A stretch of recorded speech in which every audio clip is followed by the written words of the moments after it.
Hi friends, ఈరోజు మనం చేయబోయే వీడియో కల్వకుంట్ల కవిత గారి మీద. తను రీసెంట్లీ ఈడీ నుంచి గిల్టీగా ప్రోబ్ అయి తిహార్ జైల్కి షిఫ్ట్ చేయబడ్డారు. And I will explain what is the scam, అసలు ఏం జరిగింది, ఇప్పుడు తను ఎక్కడ ఉంటుంది, అవన్నీ ఈ వీడియోలో చూద్దాం. And friends, please don't forget to like, subscribe and share. చాలా కష్టపడుతున్నాం ఈ వీడియోస్ చేయడానికి. ఎంతో రకాల రీసెర్చెస్ చేస్తున్నాం, స్క్రిప్ట్స్ రాస్తున్నాం. ఆ తర్వాత మీ ముందు వీడియో వస్తుంది. So please understand, me subscription వల్ల మాకు ఇంకా ముందు వీడియోస్ చేయాలి అని చెప్పేసి ఎంతూజియాజం వస్తుంది, ఇంకా మీకు కాంట్రిబ్యూట్ చేయాలని చెప్పి ఎనర్జీ వస్తుంది. Friends, please listen to the video carefully and understand it. Thank you.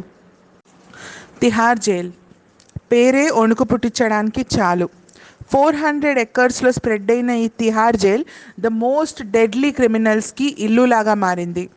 Mujahideen founder Yasin భక్తాల్, gangster Chhota Rajan, Neeraj Bawana, don turned politician Mohammad Shahabuddin and serial killer Charles Sobhraj, వీళ్ళందరూ తిహార్ జైల్ ఫుడ్ తిన్నవాళ్లే.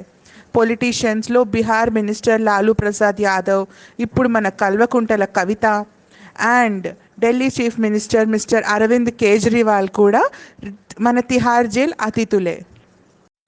నేను ఈ జైల్లో ఉండను, నాకు ఏసీ కావాలి. మా బాబు ఎగ్జామ్స్ ఉన్నాయి, నేను బయటికి వెళ్ళాలి. నాకు ఇక్కడ ఫుడ్ నచ్చట్లేదు. మీకు తెలుసా నేను ఎవరో? నేను కేసీఆర్ కూతుర్ని, కేటీఆర్ తోడబుట్టిన దాన్ని. నాతో మీరు ఇలా బిహేవ్ చేయలేరు. కల్వకుంట్ల కవిత గారు ఈ మధ్య చాలా న్యూస్లో ఉన్నారు. ఏదో మంచి న్యూస్ కోసం కాదు, వినకూడని విషయం గురించి.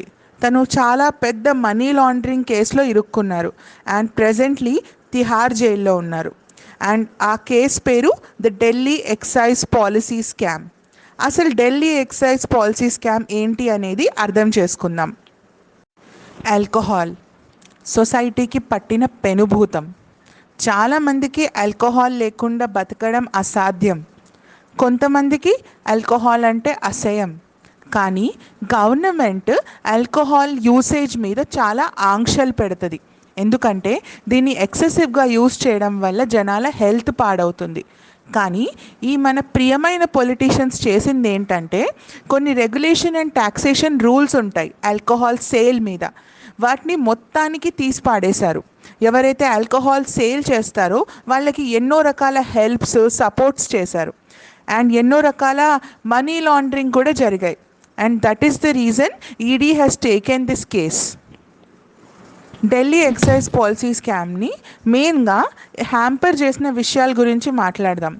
ఈ పాలసీలో మెయిన్గా ఎవరు ఆల్కహాల్ అమ్మాలి, ఎక్కడ అమ్మాలి, ఎలా అమ్మాలి అన్ని రూల్స్ ఉంటాయి. కానీ సిగ్నిఫికెంట్లీ ఈ స్కామ్లో అన్ని రూల్స్ బ్రేక్ అయ్యాయి. ఇల్లీగల్గా ఆల్కహాల్ సోల్డ్ అయింది అండ్ ఎన్నో రకాల bribes, manipulations, license deviations and tax distractions అయ్యాయి. ఢిల్లీ ఎక్సైజ్ పాలసీ డీటెయిల్స్ని అర్థం చేసుకుందాం. నవంబర్ 2021లో ఢిల్లీ గవర్నమెంట్ స్పెషల్లీ అరవింద్ కేజ్రీవాల్ గారి లీడర్షిప్లో ఉండేది. అప్పుడు ఒక న్యూ ఎక్సైజ్ పాలసీ లాంచ్ అయింది.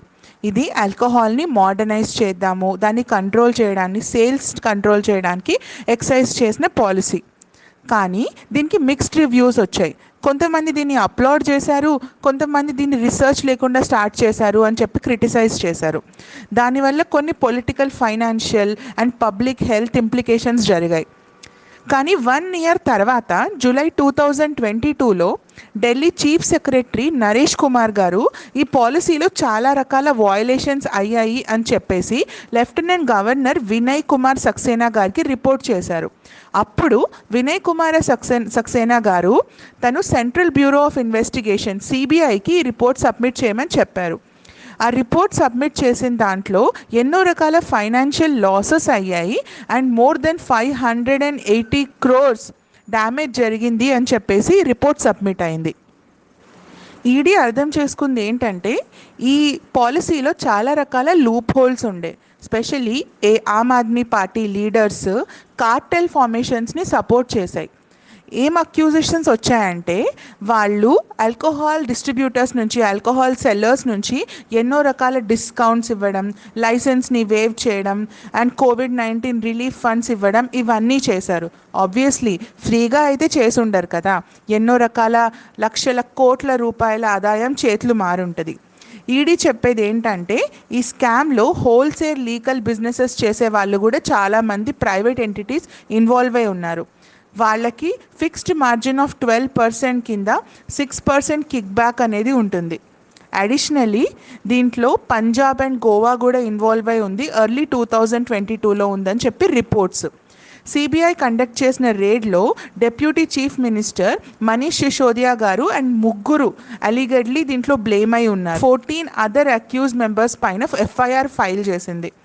And AAP communications in-charge Vijay Nair also September 2022లో ఈ కేసులో అరెస్ట్ అయ్యారు. మార్చ్లో ఈడీ కోర్టుకి ఒక రిపోర్ట్ సబ్మిట్ చేసింది. దాంట్లో అలిగెడ్ ఎక్సైజ్ పాలసీ స్కామ్ 292 crore రూపీస్ది జరిగింది అని వాళ్ళు రిపోర్ట్ చేశారు.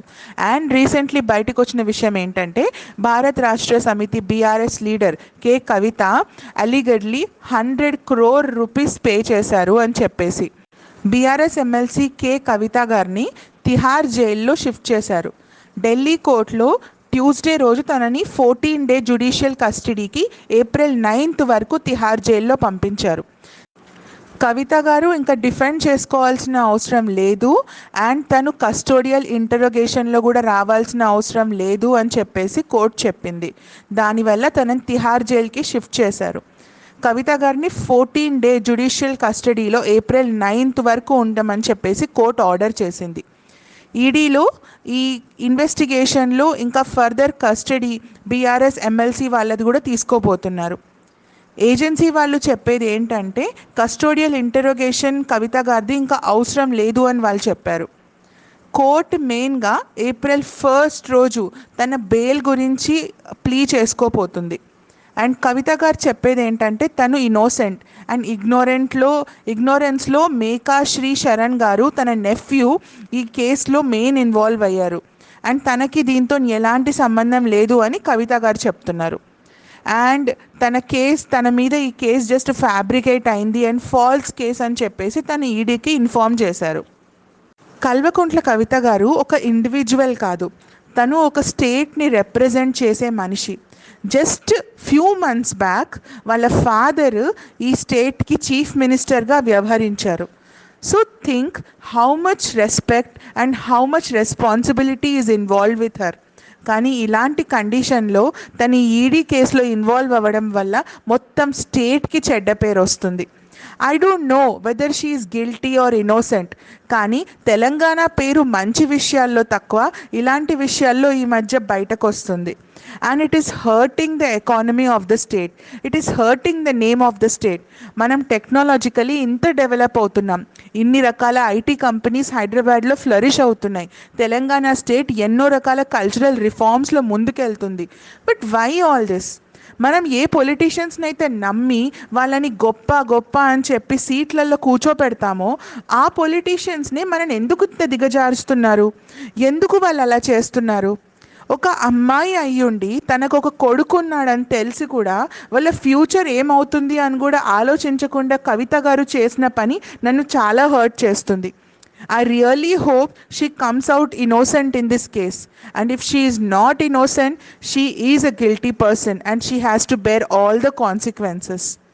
Thank you, friends. Jai Hind.